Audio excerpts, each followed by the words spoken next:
अस्सलाम वालेकुम नाज़रीन। लाहौर में हुई आज पीडीएम के बड़ों की बड़ी बैठक और ये बैठक अचानक से यूं ही नहीं हो गई, बल्कि इसके पीछे हम देख रहे हैं कि पूरा ही हफ्ता बड़ी अहम मुलाकातों का सिलसिला जारी रहा है।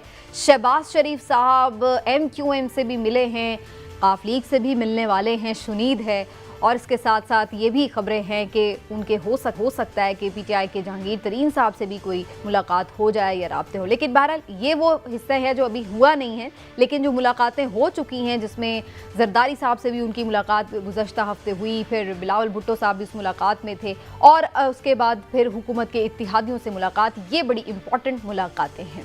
लेकिन इन तमाम मुलाकातों के बाद हमने वही गुफ्तगू सुनी है जो हम इन मुलाकातों से पहले भी सुन रहे थे कि तहरीक-ए-अदम-एतमाद लाएंगे, और आज भी उन्होंने यही बताया कि तहरीक-ए-अदम-एतमाद लाएंगे।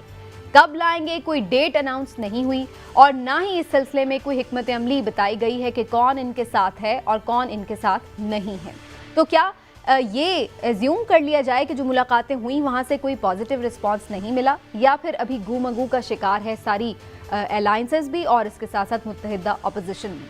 इसके साथ साथ ये भी देखना होगा कि आने वाले दिनों में क्या वाकई हुकूमत को कोई प्रेशर दे पाएगी ये ऑपोजिशन, उस वक्त जब हम ये भी देख रहे हैं कि प्राइम मिनिस्टर साहब भी ये ऐलान कर चुके हैं कि जनाब अब वो भी अवाम में निकलने जा रहे हैं, वो भी अपनी मकबूलियत दिखाएंगे, पावर शो करेंगे, और अवामी राब्ता मुहिम शुरू होने जा रही है 18 फरवरी से। मुख्तलिफ शहरों में बड़े बड़े अवामी इज्तिमात से खिताब करेंगे प्राइम मिनिस्टर साहब, और इस तरह से उन्होंने भी मैदान में उतरने का फैसला कर लिया। तो क्या ये एक प्रेशर था जो अपोजिशन ने बिल्ड किया, जिसकी वजह से पाकिस्तान तहरीक इंसाफ ये करने जा रही है?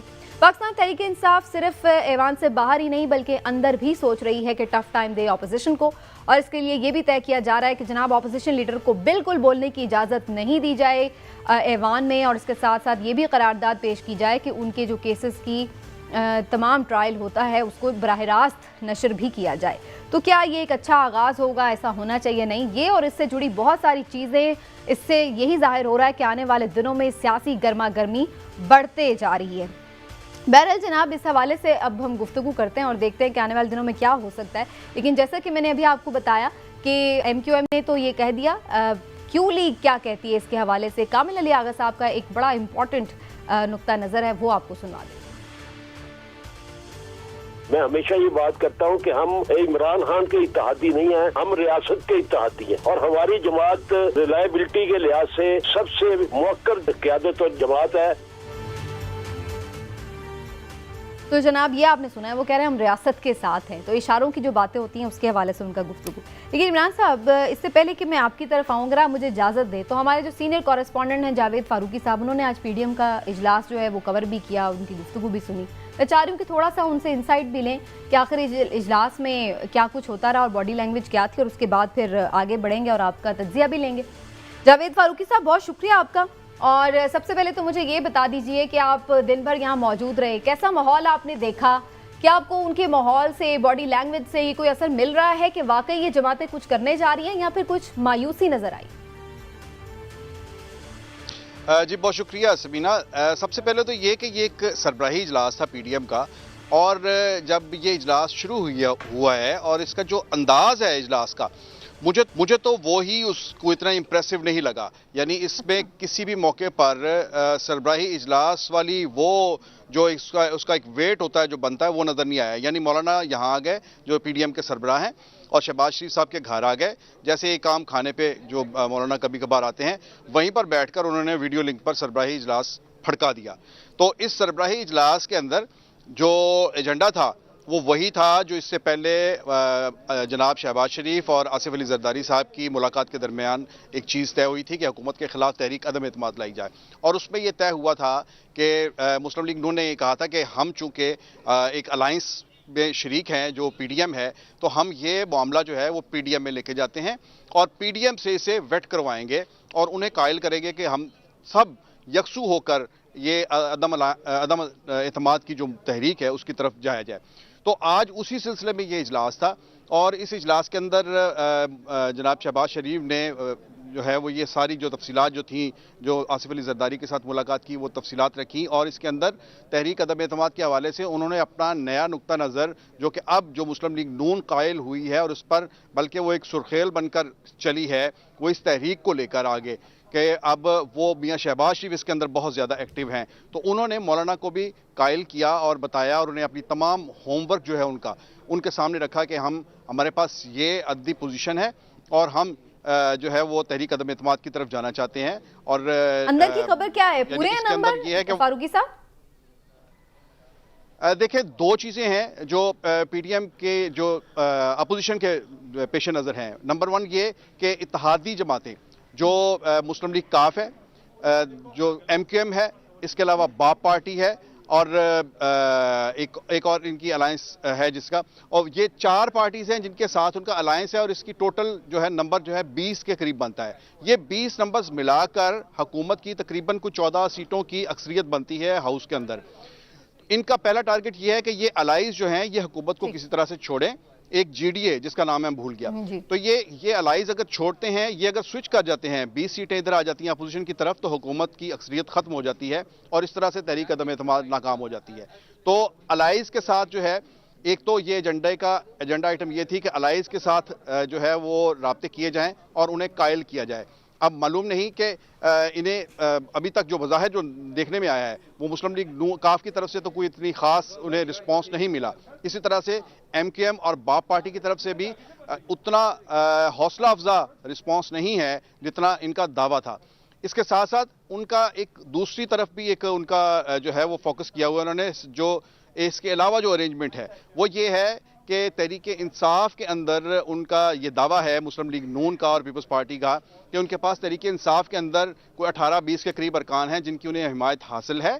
और ये वो अरकान हैं समीना, ये वो अरकान हैं जिनके बारे में उनका ये ख्याल है कि ये आइंदा इलेक्शन पीटीआई के टिकट पर नहीं लड़ना चाहते और वो मुस्लिम लीग नून या फिर सिंध से अगर कोई अरकान है तो वो पीपल्स पार्टी के टिकट से इलेक्शन लड़ना चाहते हैं। तो वो अगर तहरीक अदम एतमाद आती है तो ये उनके वोट्स इस्तेमाल करके तो हुकूमत को खत्म करवा सकते हैं। कोई क्वेश्चन है आपका या मैं थैंक्स करूं? फारूकी साहब, एक बस आखिरी सवाल जो आपने किया था बड़ा अहम सवाल था जिसको मौलाना ने टाल दिया ये कह के कि जी बड़ा सीरियस सवाल है, लेकिन इसका जवाब नहीं उन्होंने दिया कि वजीर आज़म अगला कौन होगा, क्या इसका फैसला हुआ है। तो इस हवाले से भी क्या आपकी क्या खबर है, इतला है, अंदर को ये बात डिस्कस हुई या नहीं? जी इमरान साहब, असल में वो सवाल ये था कि क्या आपका नुक्ता नज़र इस हवाले से क्या है कि अगर हुकूमत के खिलाफ फ़र्ज कर लिया जाए कि तहरीक अदम एतमाद कामयाब हो जाती है तो उसके बाद जो हुकूमत आएगी तो क्या वो बाकी मानदा जो पार्लियामेंट की मुद्दत है यानी 1.5 साल की तकरीबन मुद्दत है, अदम एतमाद के बाद फॉर्मूला क्या होगा या इमीडिएटली इलेक्शन की तरफ जाएगी? तो उन्होंने इस सवाल के जवाब में इस सवाल के जवाब में उन्होंने कहा कि ये भी हम बाद में आपको बताएंगे कि इसके बारे में क्या है। लेकिन मेरे ज़राए का ये कहना है कि इस हवाले से पीपल्स पार्टी और मुस्लिम लीग नून और मौलाना फजलुर रहमान की सोच में बड़ा वाज़ेह फ़र्क है। पीपल्स पार्टी आइंदा 1.5 साल की मुद्दत जो है पार्लियामेंट की वो पूरा करवाना चाहती है और ऐसी हुकूमत चाहती है जो आइंदा पूरे 1.5 साल तक हुकूमत करे और उसके बाद इंतखाबात हों। जबकि मुस्लिम लीग नून और मियां नवाज शरीफ बहुत वाज़ेह तौर पर यह चाहते हैं कि जो भी हुकूमत आए वो बाकी मानदा मुद्दत पूरी नहीं करे बल्कि इमीडिएटली असेंबलीज डिसॉल्व करके इलेक्शन की तरफ जाया जाए। बिल्कुल ठीक। तो अभी ये फॉर्मूला भी अंडर डिस्कशन, इस पे भी कोई हतमी राय नहीं। बहुत शुक्रिया आपका जावेद फारूकी साहब, आपने हमें ज्वाइन किया। इमरान साहब, अब मैं आप पाऊंगी, पहले तो मुझे ये बता दीजिए आपको अदम एतमाद आती नजर आ रही है? समीना, मुझे अदम एतमाद आती बिल्कुल नज़र आ रही है। हाँ जी, उसकी बुनियादी वजह देखें क्या है। उसकी बुनियादी वजह ये है कि पहली दफ़ा हमारे जो वाकफ़ान आल हैं उनके मुताबिक पहली दफ़ा ऐसा है इन 3.5 सालों में कि वज़ीर आज़म इमरान खान समेत इस्लामाबाद में अब इस बात को सीरियसली लिया जा रहा है और हुकूमती सफ़ों में एक परेशानी पाई जाती है अपोजिशन को लेके इस दफ़ा, क्योंकि ये सब जो है इस तरह से इकट्ठे होना इन सब का, फिर एकदम से हुकूमती इत्तेहादियों की तरफ से भी देखें, बाप की तरफ से भी आज जो रिजर्वेशन आज भी सामने आई हैं वो MQM का खालिद मकबूल सिद्दीकी साहब और दूसरे लोगों का मामला, ये सारी चीज़ें शो करती हैं कि शायद कहीं पे कुछ हलचल हुई है और जिनके बारे में ये कहा जाता है कि ये इत्तेहादी जो हैं ये उस सूरत में हुकूमत का साथ छोड़ेंगे जब उन्हें कोई इशारा मिलेगा। तो लगता ऐसे है कि जैसे कोई चीज़ इसमें कामिल अली आगा साहब ने कहा है, कामिल अली आगा साहब ने भी कहा वो होता है। और दूसरी बात आपने आज शायद नोट किया हो, जब मौलाना फजलुर रहमान से ये सवाल किया गया अंपायर के बारे में कि अंपायर क्या न्यूट्रल हो गया, तो उन्होंने कहा कि अंपायर होता ही वो है जो न्यूट्रल हो।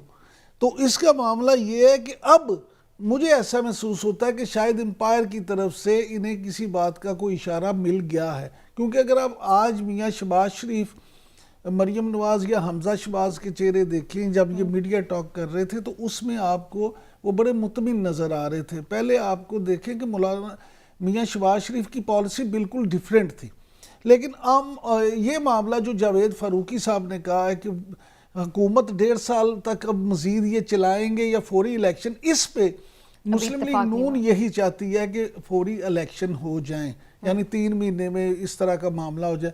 लेकिन पीपल्स पार्टी जो है वो चाहती है कि इसमें 1.5 साल पूरा हो। इसमें मुख्तलिफ खबरें हैं, हत्ता कि बड़ी दिलचस्प बात यह है कि एक खबर ये भी है कि जनाब आप मुस्लिम लीग नून ने तो यहाँ तक आबादगी जाहिर की है कि आसिफ अली जरदारी साहब प्राइम मिनिस्टर बन जाए। पहले खुर्शीद शाह साहब का भी नाम लिया जा रहा था, लेकिन जरदारी साहब और पीपल्स पार्टी का ये कहना है कि जी मुस्लिम लीग नून क्योंकि बड़ी पार्टी है तो ये ले। असल में फिर वही बात जो मैं हमेशा करता हूँ कि क्योंकि जो 3.5 साल हुकूमत ने किया मौजूदा हुकूमत में, अगर तहरीक अदम एतमाद कामयाब हो जाती है और दूसरी अपोजिशन हुकूमत बनाती है, तो ना तो ये फौरी तौर पे महंगाई में कमी कर सकेंगे, ना आवाम को रिलीफ दे सकेंगे। अगर ये दोनों चीज़ें नहीं कर सकते तो फिर तो 1.5 साल जो है इनको फिर अवाम इनको भी कोसेंगे। लिहाजा मुस्लिम लीग इस बात से बचना चाहती है। ठीक है, इस पे भी मजीद भी बात कर लेते हैं, लेकिन हिलाली साहब आपका क्या पॉइंट ऑफ व्यू है? डिफरेंसेस तो हैं आने वाले फॉर्मूले के ऊपर भी, नंबर्स भी अभी उस तरह से, और अभी कोई डेट तक भी उन्होंने अनाउंस नहीं की कि जी हम अगले सेशन में लेकर ही आएंगे या जो भी मामला। तो फिर क्या समझा जाए कि इसका मतलब है कि इत्तेफाक नहीं हुआ, या फिर ये समझा जाए कि हो सकता है आने वाले दिनों में ले ही आए और कोई बात बन जाए इनकी आपस में?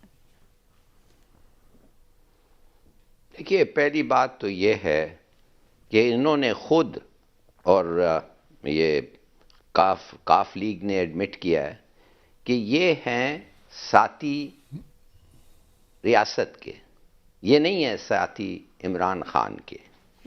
तो इमरान खान को कुछ करने की मेरे ख्याल में ज़रूरत नहीं है। जो वो चाहते हैं वो सियासत से पूछें, और जो वो फैसला करते हैं वो इमरान खान साहब को बता दें, और वो पूरा करने के लिए तैयार हैं। अगर फिर भी वो समझते हैं कि उनके चेहरे से उनको इतना चिढ़ है और ये फैसला रियासत करना पड़ेगा, इन लोगों को नहीं, रियासत करना पड़ेगा। क्या अगर रियासत को इतना चिढ़ है इमरान खान से? मेरे ख्याल में ये नहीं है, इसलिए कि अगर भी होता, मैं इससे ज़्यादा गैर जिम्मेदार स्टेप पाकिस्तान की सिचुएशन में इस वक्त कभी सोच ही नहीं सकता है कि 1-1.5 साल पहले एक मोशन ऑफ नो कॉन्फिडेंस आए और वही देखे हुए लुटेरे, हर एक में देखा हुआ है हमने, सब के सब जो हैं, जो प्राइम मिनिस्टर के ओहदे पे आना चाहते हैं, लुटेरे।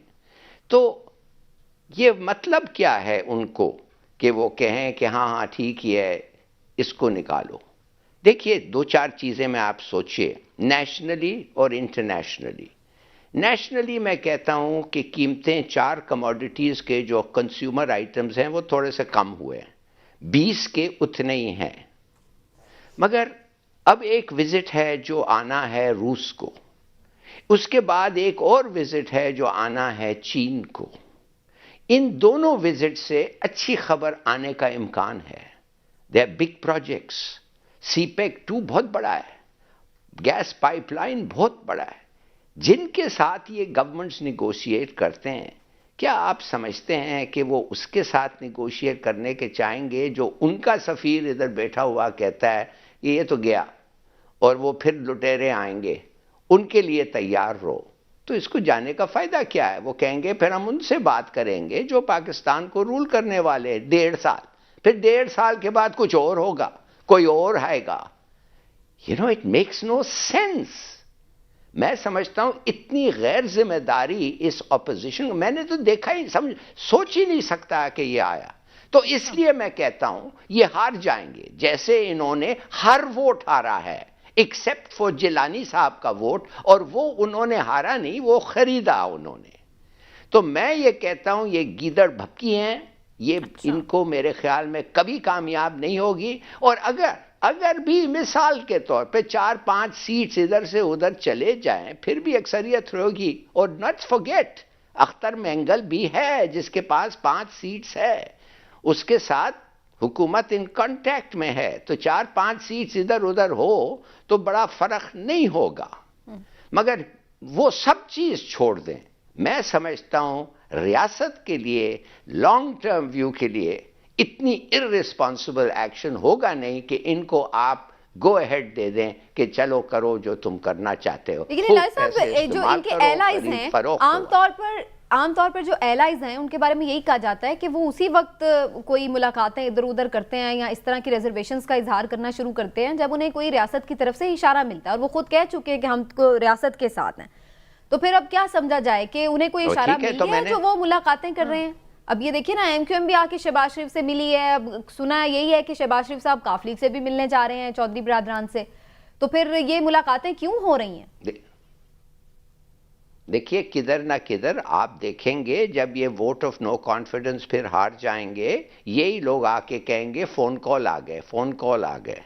अच्छा। और फोन कॉल आ गए इसलिए हमने ये किया। तो देखिए आई एम सॉरी, मगर ये मूव जो है, मैं तो कहता हूँ रियासत को छोड़ें, उनका क्या एट द मोमेंट क्या रिलेशनशिप है मैं भूल जाएं। मैं तो सिर्फ ये कहता हूँ इस वक्त ऐसे नेट पे, ऐसे चलिए इस पे हम रिएक्शन भी ले लेते हैं। वफाकी वज़ीर दाखिला शेख रशीद अहमद साहब हमारे साथ मौजूद हैं, देखते हैं वो क्या देख रहे हैं। सियासत पर उनकी गहरी नजर होती है हमेशा। शेख साहब बहुत बहुत शुक्रिया आपके वक्त का, बड़ा कम वैसे टाइम देते हैं हमें, तो मैं थोड़ा सा ऑनर शिकवा भी कर दूं आपसे, लेकिन आज आप तशरीफ लाए, शुक्रिया आपका। पहले तो यही फरमा दीजिए शेख साहब कि ये ऑपोजिशन जो है ये तो कह रही है कि हमारे नंबर पूरे हो जाएंगे और वो उल्टा देंगे ये सारी गेम, आपको आती नजर आ रही है दम एतमाद? इनके चेहरों पे शिकस्त लिखी हुई है, मायूसी है, इनके लटके हुए चेहरे मीटिंग करते हुए। ये खत्म हो गया अदम एतमाद। ये तो 23 मार्च को भी नहीं आएंगे।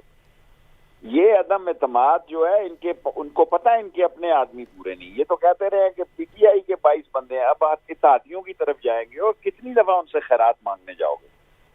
तुम तो कहते तो ये एस्टेब्लिशमेंट की पार्टी है, आप बेचते क्या? आप इस मुल्क की सियासत में खत्म हो गई आपकी सियासत। और इमरान खान जीत गया है, ये वैसे ही टीवी से निकलना नहीं चाहते और टीवी में फंसे हुए हैं, पता नहीं ये कैसे निकलेंगे इसमें से। और आप अंदाजा करें, ना डेट दी है, ना ये बताया कब करेंगे। कहा कि हुकूमत के इत्तेहादियों से बात करें, और कितनी दफा बात करोगे? एक दफा तुम्हें ना कह दी है, एक दफा जो तुम्हें खैरात नहीं डाली है उन्होंने, अब कितनी दफा तुम खैरात मांगने डालोगे? इनके अपने बंदे नहीं होंगे, आप याद रखें। ना आदम एतमाद आएगी या ना 23 मार्च को आएंगे। ये खानापुरी कर रहे हैं, ये कागजी पहलवान है, हवाई फायरिंग करने के ये आदी हैं और टारगेट पॉलिटिक्स ये नहीं कर सकते। टारगेट पॉलिटिक्स में ये नाकाम है और अब उन्हीं दरों और उन्हीं घरों और उन्हीं दरवाजों को खटका रहे हैं जिनको ये बुरा भला कह रहे थे और एस्टेब्लिशमेंट के घर कह रहे थे। सो ये क्या करेंगे? कुछ नहीं करेंगे। टेंट फिश होगी, ठुस होगी इनकी सियासत। इमरान खान आज जीत गया और ये हार गए। अच्छा शेख साहब ये बताइएगा कि आप तो खुद भी कहते हैं कि ये भी गेट नंबर 4 की पैदावार है, और दूसरा ये कि आपको इत्तेहादियों पे इत्मीनान है कि वो आपके साथ ही खड़े रहेंगे? 100%, 120%। ये बयान मेरा रिकॉर्ड कर लेंगे, इत्तेहादी साथ खड़े रहेंगे। क्यों नहीं रहेंगे जी? कौन इक़्तिदार छोड़ के जाएगा जी?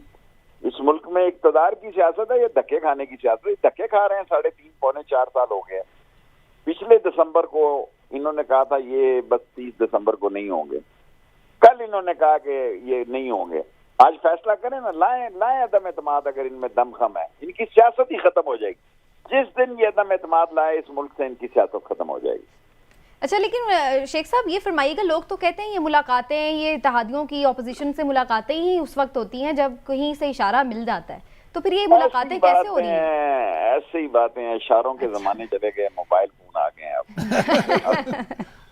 अच्छा शेख साहब, तो कॉल करते हैं। एक चीज और बता दीजिए, क्या ये कल बड़े अवार्ड मिले हैं परसों मिनिस्टरों के, आपको कोई टॉप 10 में इतनी खास जगह नहीं मिली? आप मुतमईन है इस बात से? ये मैं मुतमईन हूं जी, मुझे ना भी दे दो मैं मुतमईन हूं। मैं सर्टिफिकेटों पर नहीं जाता, सारे कुछ वजीर तो बड़े शिकवे कर रहे हैं। डिवीजन में पास हुआ कॉलेज में भी। अच्छा कॉलेज या स्कूल में भी कभी 10 नंबरों में नहीं आया। तो अच्छा शेख साहब, लेकिन सियासत में आपका पहला नंबर है शेख साहब, वो हम आपको दे दें। मेहरबानी। शेख साहब सियासत में और मीडिया में दोनों में आपका पहला नंबर है।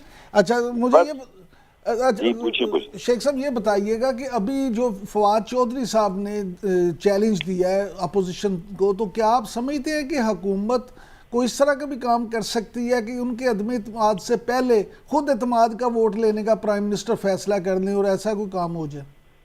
आपने हमें इतना सादा इमरान खान को समझा हुआ है। आपके ख्याल में इतना बोला है इमरान खान? बंदे इन्होंने लाने, हमें क्या तकलीफ है? हम क्यों ऐसी खाम खा बैल मुझे मार, अदम एतमाद के बंदे इन्होंने पूरे करने हैं, इनका कोई बड़ा भी नहीं पूरा कर सकता। लेकिन पहले के अपने लोग भी तो कुछ उखड़े उखड़े हैं ना। अब मेरी गुजारिश सुने, पहले भी ये मरी लेके जाते थे, छांगा मांगा लेके जाते थे, हम पिंडी वाले कभी नहीं गए। अगर नवाज शरीफ साहब आपका प्रोग्राम सुन रहे हैं तो हम उन लोगों में से हैं, हमने वोट डाला, हमने कहा जिंदा रहे तो वोट डालेंगे आके आपको। लेकिन ये छांगा मांगा की सियासत और मरी की सियासत ये खत्म हो गई है। इनकी सियासत जो है ये इतनी थी आज के दिन तक की। अच्छा शेख साहब। जी सर। शेख साहब आपको याद होगा आमिर लियाकत ने तो कहा था कि हम आए नहीं लाए गए हैं, तो क्या अगर अपोजिशन ये लाती है अदम एतमाद, तो आप समझते हैं कि फिर वो जो लाए जाने वाले लोग हैं वो दोबारा लाए जाएंगे या उधर अपोजिशन की तरफ चले जाएंगे? सर जी कोई नहीं लाता, कोई नहीं लाता इस मुल्क में लोग। अब मैं एक ऐसी बात करने लगा हूँ कि भुट्टो के लिए मेरे चौक में, कमेटी चौक में 22 लोगों ने अपने आप को आग लगा के खुदकुशी कर दी। वो गरीब लोग थे, आम लोग थे, उनको ना नौकरी मिली। बेनजीर के साथ जो शहीद हुए लियाकत बाग चौक में, उनको क्या दिया? ऐसे प्लाट दिए जो बाथरूम वाले प्लाट होंगे। सर ये मुल्क बड़े लोगों का मुल्क है, ये इन लोगों को अपने लाले पड़े हुए हैं, ये अपने मसलों में उलझे हुए हैं। उसके खिलाफ उस पे वो लगने वाली है फर्द जुर्म है। शहबाज शरीफ का केस और हमजा का सीरियस है। ये एक छोड़ के, दो छोड़ के 10 दफा सोचेंगे इनके बंदे पूरे नहीं होंगे। आज मेरा बयान देखा, अपने बंदे पूरे नहीं होंगे इनके। 12-13 बंदे अपने गायब हो गए जिस दिन। अव्वल तो लाएंगे ही नहीं 110%, और ये 23 मार्च को भी नहीं आएंगे, मुझे यकीन है इंशाल्लाह। अच्छा शेख साहब, दो चीजें बड़ी अहम है। जितने लोग खड़े थे टीवी स्क्रीन पे जो चल रहे हैं, इनमें से बेशतर वो हैं जिनके हवाले से एहतसाब की कोई चीज साबित नहीं हो सकी। एहतसाब का नारे तो बहुत लगाते रहे। तो क्या आप समझते हैं कि अब भी एहतसाब के डर की वजह से ये मामला एकदम से इकट्ठे हो गए हैं? ये नहीं जी, बस वैसी आदत से मजबूर हैं। 3.5 साल हो गए हैं, किस मुंह से जाएंगे? और सजाएं पाकिस्तान में गरीबों को होती हैं, बड़े आदमी को कौन सजा देता है? इस मुल्क में 6-6 साल से, 5-5 साल से, 7-7 साल से टेलीफोन चोर जेलों में, उनका जमानत देने वाला बेचारों का कोई नहीं। और 16-16 अरब रुपए जो है वो चोरी, मनी लॉन्ड्रिंग करने वाले वो जमानत पे बाहर है। तो इस मुल्क में गरीब के लिए जेल बनी है, बड़े आदमी के लिए जेल में भी एसी लगा हुआ है, अटेंडेंट मिलता है, मोबाइल फोन मिलता है उसको। शेख साहब वो तो मुझे आपका तो याद है कि जब आप शेख साहब वो तो याद है आपको सजा हो गई थी और एक वजीर ने क्लाशन को पकड़ी थी तो उसकी वो खिलौना साबित हो गई थी। ये तो ठीक आप कह रहे हैं। लेकिन ये बताइए कि आप वजीर आजम को मशवरा नहीं देते इमरान खान साहब को कि वो गरीबों के भी मसाइल हल करे, सिर्फ गरीबों को सजा ना मिले, अमीरों को भी मिले? देखिए मैं एक वोट का लीडर हूं, तो मैं एक वोट की जितनी बात है गरीब की करता हूं। कल देखें, परसों 3-4 महीने के बाद एफसी की, रेंजर्स की, कोस्ट गार्ड की और गिलगित बल्तिस्तान राइफल की और मजदूरों की, सरकारी मुलाजमीन की तनख्वाहें बढ़वाई हैं 3-4 महीने पीछे लग के। बस अपनी जितनी मेरी सकत है उतना ही कर सकता हूँ ना, मैं अपने से बड़ा काम तो नहीं करता। शेख साहब आपका बहुत बहुत शुक्रिया, इस उम्मीद के साथ कि आप आइंदा भी हमें वक्त देंगे और इंशाल्लाह मुकम्मल प्रोग्राम भी आपके साथ करना चाहेंगे। बहुत शुक्रिया आपके वक्त का। तो जनाब वफाकी वकला शेख रशीद की गुफ्तगू नाज़रीन आपने सुनी। एक छोटा सा ब्रेक लेते हैं और फिर फर्दर आके इसी सियासी हलचल के ऊपर बात करेंगे ब्रेक के बाद।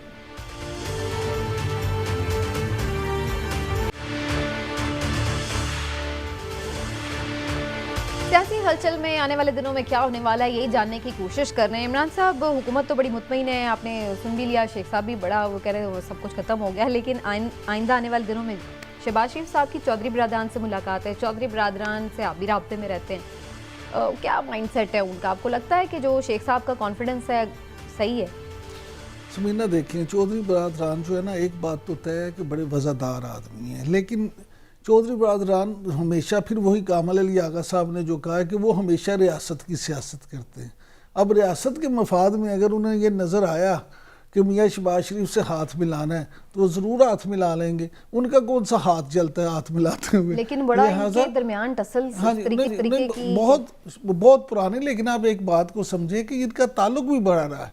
वजीर आजम जब थे नवाज शरीफ तो वजीर दाखिला चौधरी शुजात थे, जब वजीर आला मियाँ शहबाज शरीफ थे तो स्पीकर पंजाब असम्बली चौधरी परवेज लाई थे। इनके मरासिम अच्छे भी रहे और बुरे भी, और सियासत में कोई चीज पीपल्स पार्टी से मिला सकते हैं तो वो तो फिर सियासत में कोई चीज हरफे आखिर नहीं होती। चलिए, जब मैं थोड़ी ये भी बात करना चाह रही हूँ हिलाली साहब और इमरान साहब की, जो पीटीआई करने जा रही है। पीटीआई ने दो अहम फैसले किए हिलाली साहब। एक तो वो प्राइम मिनिस्टर साहब कह रहे हैं कि वो खुद जलसे करेंगे और लोगों से मिला जुलेंगे, जरा राब्ता बढ़ाएंगे, और उनका ये, तो क्या आपको लग रहा है कि अंडर प्रेशर आ गए इसलिए ये करने जा रहे हैं?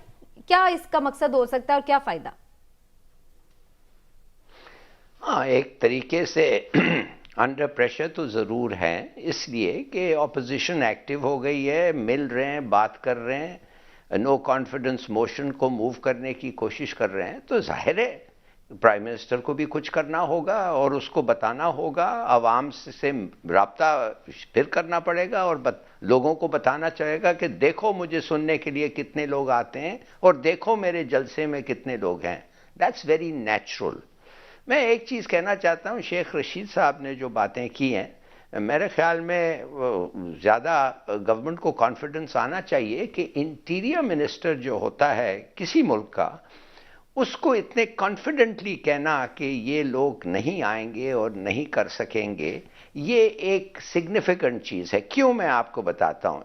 इसलिए इंटीरियर मिनिस्टर के तहत बहुत सारे इदारे होते हैं, आईबी होता है, एफआईए होता है, बहुत सारे बातें होते हैं, और उसके अलावा हमारे पास इंटेलिजेंस गैदरिंग के जो हमारे अपने अंदरूनी जासूस हैं और इक्विपमेंट है, उन सब से उसको फीडबैक आता है और उस फीडबैक के तहत आई एम श्योर उनका ओपिनियन बनता है और उनके व्यूज बनते हैं। तो इसलिए मैं समझता हूं कि जब शेख रशीद ने इतने कॉन्फिडेंटली कहा कि इनके लोग भी नहीं इकट्ठे होंगे, forget about moving the motion, तो मेरे ख्याल में कुछ वो हमेशा इतने कॉन्फिडेंट होते हैं हिलाली साहब। इमरान साहब, मैं एक और चीज का भी हिलाली साहब से कमेंट ले लूं। हिलाली साहब, एक और फैसला भी किया है पीटीआई ने, वो ये कि जो ऑपोजिशन लीडर है शहबाज शरीफ साहब, उनके अगेंस्ट भी वो कोई लेके आ रहे हैं एक रेजोल्यूशन कौमी असेंबली में, और वो कह रहे हैं कि जनाब एक तो इन्हें स्पीच भी नहीं हम करने देंगे जब तक कि इनका ट्रायल चल रहा होगा, और दूसरा ये भी कि इनकी जो केस है उसकी लाइव कवरेज भी की जाए टीवी पे। तो आप समझते हैं कि ये एक वाइज डिसीजन है पीटीआई के लिए और ऐसी रेजोल्यूशन होनी चाहिए? मेरे ख्याल में कि उनको ना बोलने देना बहुत ही गलत फैसला है, और मैं मान ही नहीं सकता हूं कि वो रोक सकते हैं। जिस आदमी कन्विक्ट नहीं हुआ है उसको पार्लियामेंट में ना बोलना, व्हाट डज ही मीन?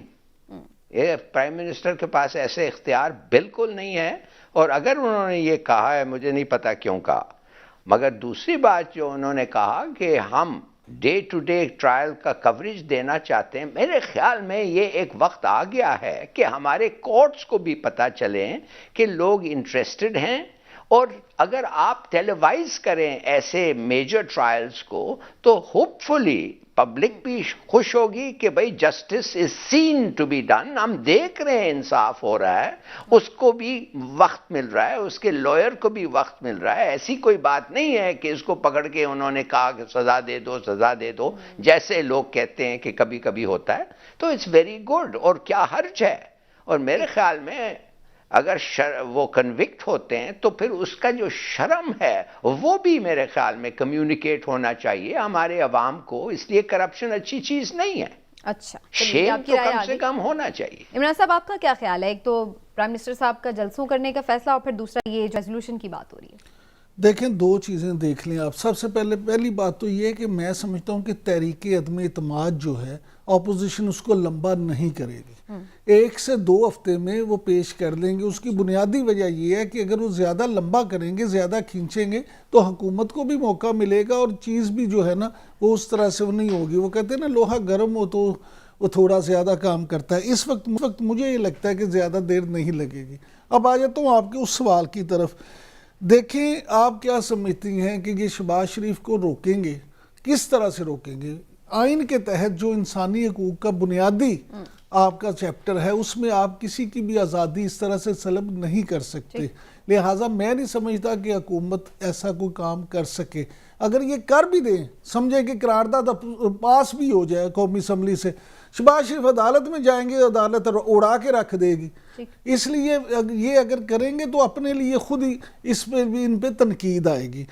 तीसरी बात ये जो सबसे हम समझने वाली है कि इस वक्त वज़ीर आज़म इमरान खान अपना सबसे बड़ा दुश्मन या अपना सबसे बड़ा मुखालिफ शहबाज शरीफ को समझते हैं। देखिए, वो नवाज शरीफ से भी ज़्यादा, आसिफ अली जरदारी से भी ज़्यादा अपना मुखालिफ शहबाज शरीफ को समझते हैं। इसीलिए आप पिछले 2-3 महीनों से देख लें, वज़ीर आज़म इमरान खान की सबसे पहली और बड़ी कोशिश क्या है कि किसी तरह से शहबाज शरीफ को जेल में भिजवा दिया जाए।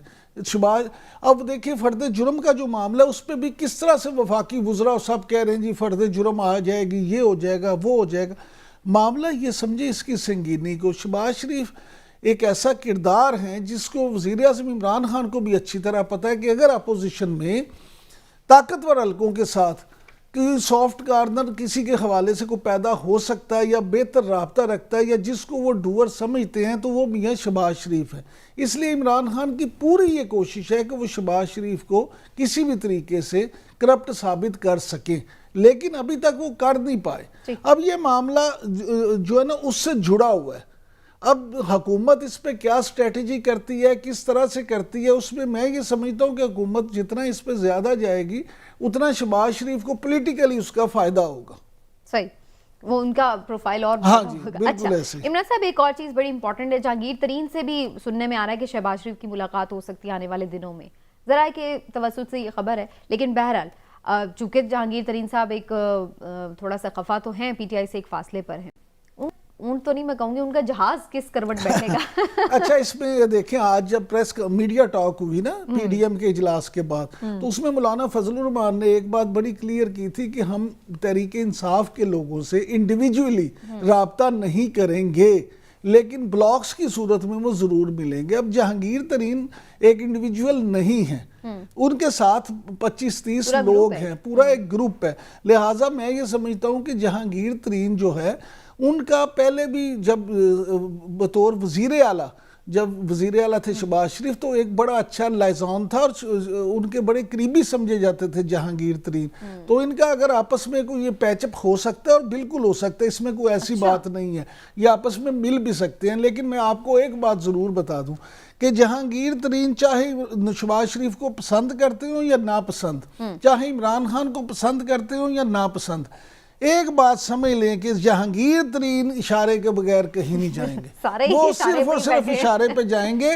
और यही वजह है, मैं आपको ये बता दूं, हिलाली साहब नोट कर लें, मेरी ये इंफॉर्मेशन है, मैं एनालिसिस नहीं कर रहा, कि 3 बार वज़ीर आज़म इमरान खान साहब ने जहांगीर तरीन से राब्ता करने की 1-on-1 मुलाकात की कोशिश की है, लेकिन जहांगीर तरीन साहब इस मुलाकात को अवॉइड कर रहे हैं, क्योंकि वो ये समझते हैं कि अब सूरत हाल ज़रा क्लियर हो तो फिर वो किसी तरफ भी बैठे। तो लिहाजा ये आप इस बात से समझ लें कि जहांगीर तरीन साहब जो हैं उनकी इस वक्त सियासत सारे इशारे पे हैं, और इशारा इस वक्त जो है ना वो येलो कलर पे रुका हुआ है। लाइट चली गई है उसके बाद। लाली साहब, आप जहांगीर तरीन साहब के बारे में क्या कमेंट करेंगे? कर लीजिए, फिर मैं ब्रेक की तरफ जाती हूँ। नहीं, ये बिल्कुल सही है। मैं समझता हूँ कि तरीन बड़ा मायूस हुआ था प्राइम मिनिस्टर के साथ, और उसने सोचा कि भाई जितना मैंने इस पार्टी के लिए किया है और कोई नहीं किया है, मगर साथ साथ अगर वो प्राइम मिनिस्टर को कन्विंस नहीं कर पाया, जो उसकी हरकतें थे शुगर के माफिया में क्यों हुआ, माने वो ऐसे नहीं हुआ कि वो बता सके उनको कि मेरा कोई कसूर नहीं है। तो इसलिए कि वो नहीं बता सका, प्राइम मिनिस्टर का इन दैट सेंस उनके खिलाफ जो एंटिपैथी थी वो रही, और उसको जाहिर है अच्छा नहीं लगा। मगर बिल्कुल सही बात है कि कंट्रोल जो है उसका, उसके 2-3 MNAs का और उससे ज़्यादा MPAs का, वो है कंप्लीटली रियासत के हाथ में। बिल्कुल ऑल राइट जनाब, तो अब इस वक्त सारी गुफ्तगू यहीं पर आके रुकती है कि एक इशारा रुका हुआ है और देखते हैं कि वो किसके हक में कब कौन सी बत्ती जलाता है। एक ब्रेक लेते हैं नाज़रीन, ब्रेक से वापस आते हैं तो बात करते हैं कि प्राइम मिनिस्टर साहब ने कुछ अपने जो वज़ीरा हैं उनकी कारकर्दगी जांची है और उनको कुछ नंबर्स भी दिए हैं। क्या पोजीशन रही किस वज़ीर की, क्यों रही, इस पर बात करते हैं एक डिटेल में। ब्रेक के बाद हमारे साथ रहिएगा।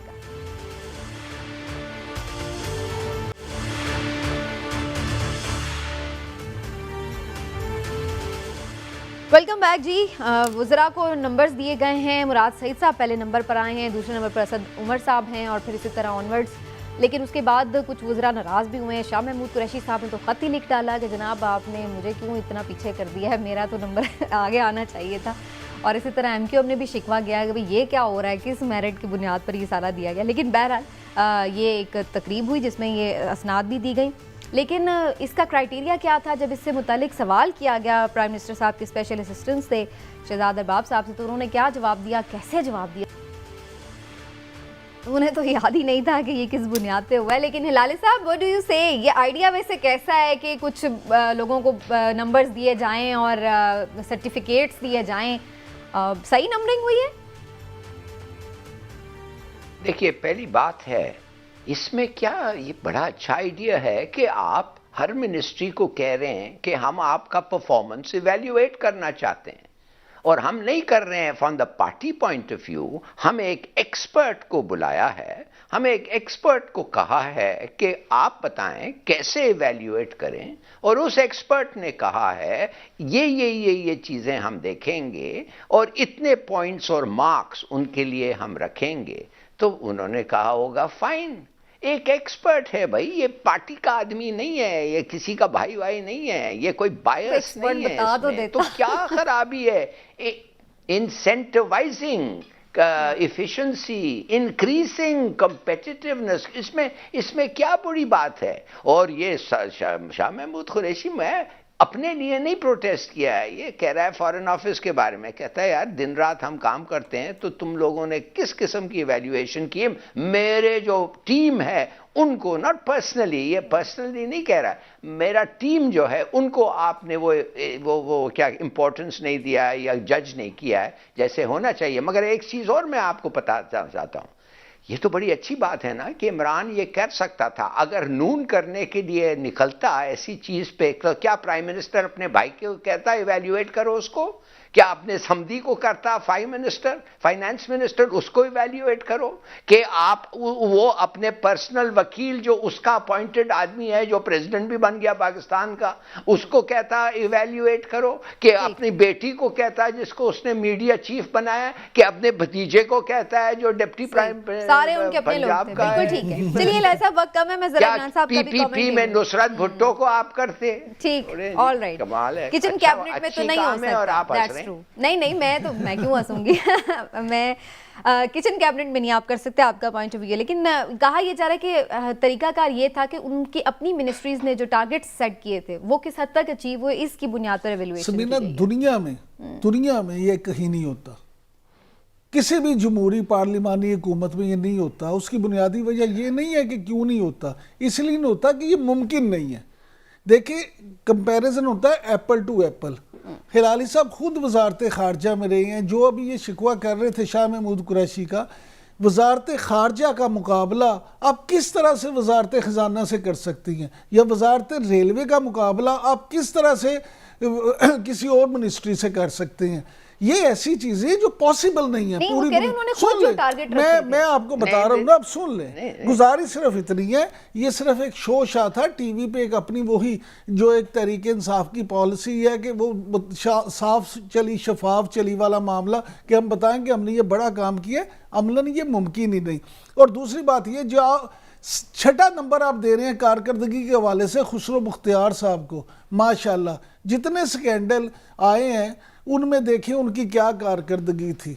शुगर स्कैंडल में उनका नाम था, उनकी मिनिस्ट्री खाद देखने पूरी नहीं कर पा चीजें रहे वो। खाद वो पूरी नहीं कर पा रहे, आज तक किसान रो रहा है। ये कोई क्राइटेरिया नहीं था, सिर्फ और सिर्फ जो है ना, मैं समझता हूँ एक शोशा प्रोग्राम था, लोगों के अपने आंखों में धूल झोंकने वैसे वाली आपका बात नंबर है। वन वजीर कौन होता है? मैं बताता हूँ आपसे। नहीं, देखिए, हिलारी साहब मुझे बात अब कर नहीं, लेने एक दें, मिनट अब मेरी यार। गुजारिश सुन लें।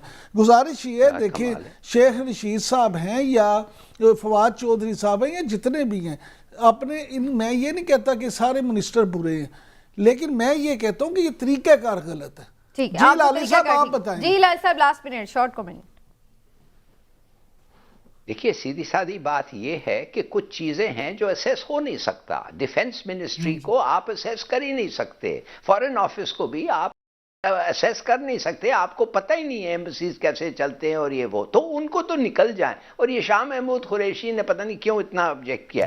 मैं कहता हूं जो पब्लिक डीलिंग्स होते हैं, जिनको इम्प्लीमेंटेशन आता है, जिनको फैसले दिए जाते हैं और कहते हैं उन पे अमल करो, वो कैसे कर रहे हैं, इट्स अ गुड थिंग।